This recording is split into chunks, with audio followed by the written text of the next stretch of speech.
Hey everybody, Jeremy here, and today I want to share with you one of my favorite action figures that I own that I never did a proper review on, and I thought there was about time that I corrected that. So what I have here in front of me is the Motorized Patriot from Bioshock Infinite. It was a video game that was released in 2013, and the Motorized Patriots were a class of heavy hitters in Bioshock Infinite. As you can see, they carried a pretty sizable gun, a peppermill Gatling gun. And what I like most about these figures is the incredible amount of detail that Neca Toys, the company that created these figures, put into these Motorized Patriots. Is by far one of the best Neca figures that I have and one of the best Neca figures in this scale that I have ever seen. So this guy in particular, he's modeled after Benjamin Franklin, but there was also another Motorized Patriot that Neca made that was modeled after George Washington. And it's very creepy because as you can see, the face of these guys, they're robots, but at the same time, they're really cracked and they're worn and they just look like they're in a lot of disrepair. And just the fact that these are based on the founding fathers of the United States of America, yet they're walking around with tattered clothes, a giant gun, and they're just spewing propaganda all over the place, makes it incredibly creepy. When you face these guys in the game, it was always something that you had to take very seriously, and I think this figure does a great job of capturing that.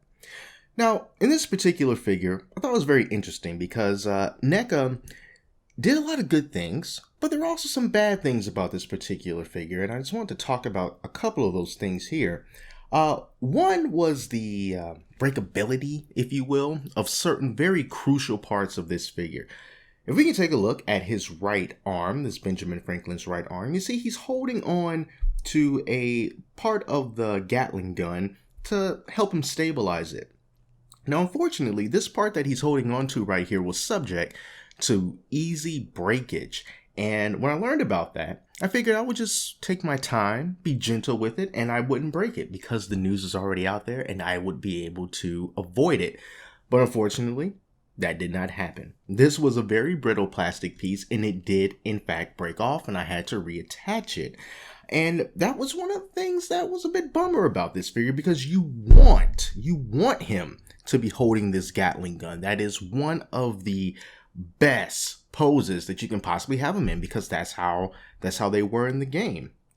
And another very unfortunate breakage part of this particular figure dealt with these flags back here. Now let me just tell you, the detail on these flags is incredible. Neca did such a great job for figures that when they were released were under $30. You just look, we're going to get a closer look at all the detail on the figure, the paint and the sculpt and all that. But you get these really beautiful cloth flags that represent the nation of Colombia in Bioshock Infinite. And they're tattered at the bottom. They're tattered rags. And it's the symbolism of that in the game. Being isolated high in the sky in this sort of perverted version of America, and to have these weaponized, destructive robots that look like founding fathers walking around with tattered, bastardized American flags on their back. Brilliant. It's torn, we've got holes in it, it looks a little dirty, they did a great job. But the thing that is unfortunate about it is they too were subject to breaking. For example, on the flag over here on his left side, it's actually being held in there with some super glue and a little bit of tape because you were able to slide these flag poles into the sockets down here, and unfortunately those pieces were very brittle and they had a tendency to break off, and when they did, you had to glue them back together and just hope that you will be able to get it back inside the slot. Now, with that being said, Neca did manage to fix in future action figures the problems, or at least one problem, that I had with this figure, mostly for the Gatling gun. In a smaller scale, the Ultimate T-800 figure from Neca also has a Gatling gun. However, the part that he is holding on to, which would easily break on the Motorized Patriot, was instead done with a very soft, it was either plastic or soft rubber material, so it was very flexible, so it wouldn't break nearly as easily as this would. So that's great that Neca was able to pay attention to what made this figure lose a couple of points and improve that in some later figures that they created. Now let's look over some of the detail of this guy, which is just so incredible. The dirt, the tattered rags, the weathering on the Gatling gun, the look on Benjamin Franklin's crazy robotic face. They don't frown. They don't yell at you, so to speak. I mean, they're robots, but just the way the glasses sit on his face, it's creepy. If you were, like me, afraid of mannequins when you were growing up as a child, just imagine one of those things coming to life and their only purpose is to kill you, and they're coming for you, and they're completely emotionless. We can see down here under his tattered pants, you see the robotic legs that are coming out from there. Also very nice detail, the gears that are on his side and the wheels that are on his back. Just really very well done. Now this Benjamin Franklin is not actually the one that I wanted initially. I initially wanted the George Washington one. I thought that was the more menacing one, you know, because it's George Washington. He was an actual president, whereas Benjamin Franklin was not.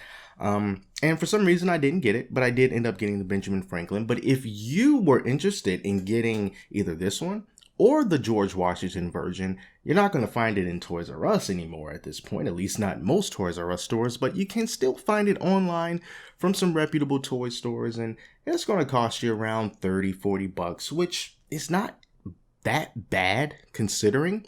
But it's not like the Big Daddy from the original Bioshock that Neca made, which is very expensive right now because these particular characters do not have the same kind of legacy as a Big Daddy would. So you can probably take your time on something like this, but if you are a fan of Bioshock Infinite, the Bioshock series in general, or if you just want a very creepy American icon holding a giant gun that you can put on display and have people go, what the heck is that? These are the figures that you would want to get. That's all that I got for now, guys. Thank you so much for watching this video. And in the future, I'm planning on showing you some more of my figures that I've gotten from the past that I did not properly show a review video for, because I think that they're deserving of it. So until then, thank you so much for watching. Be sure to subscribe if you want to see those videos and other videos that I have coming up in the very near future. And until then, I'll see you later.